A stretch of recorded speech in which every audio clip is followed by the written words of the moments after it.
6:52 is the time. It's been a year of extremes for Britain's weather. We saw the driest spring in a century, now of course experiencing the wettest period on record. Yeah, but the unpredictable weather hasn't only had a big impact on us, it's also posed challenges for our wildlife. And Tim Muffett's at the London Wetland Centre in Barnes this morning. Morning, Tim.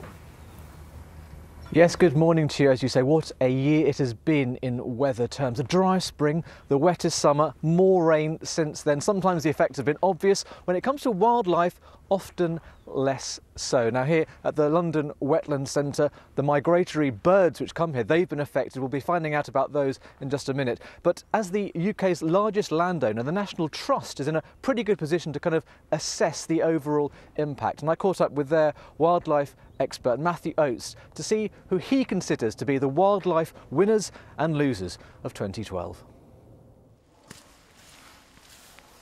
This year it's quite clear that in terms of winners and losers, there's been far more losers than winners, simply because of the weather. Wow, we have a hibernating bumblebee. Have they had a good 2012? I'd like to say bees have had a good year, but they have not. But the plus side of that for us is there's actually been very few wasps around. And I'll ask the question, how many people out there have actually been stung by a wasp this year? If you have, you're in a very small minority. How has the weather affected bees and wasps then? Well, our flying insects need warmth in which to get their bodies up to the right temperature and become active in. And it's just been too cool for them. OK, there's fungus here. Has that had a bad or a good year, or does fungus have good or bad years? Fungi like it warm and wet. It was certainly wet enough, possibly too wet, but it was not warm enough. And what impact does a bad year for fungi have on other plants and animals? There are a surprising number of insects in particular that are dependent on fungi, that breed on them. Right now it's very wet. When it has been wet and the places it's been wet in, what impact has it had? Massive. Surprisingly perhaps, even some of our wetland creatures have actually had a very difficult year. For example, water voles, who live in banks along the river, actually they got flooded out. Kingfisher nest burrows got flooded out.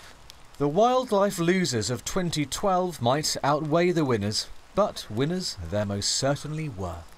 Without doubt, the biggest wildlife winner this year was the slug. One hibernating slug.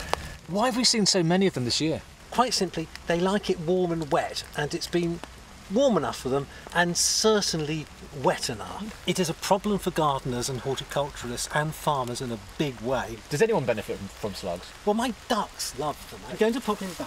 Oh, here you go.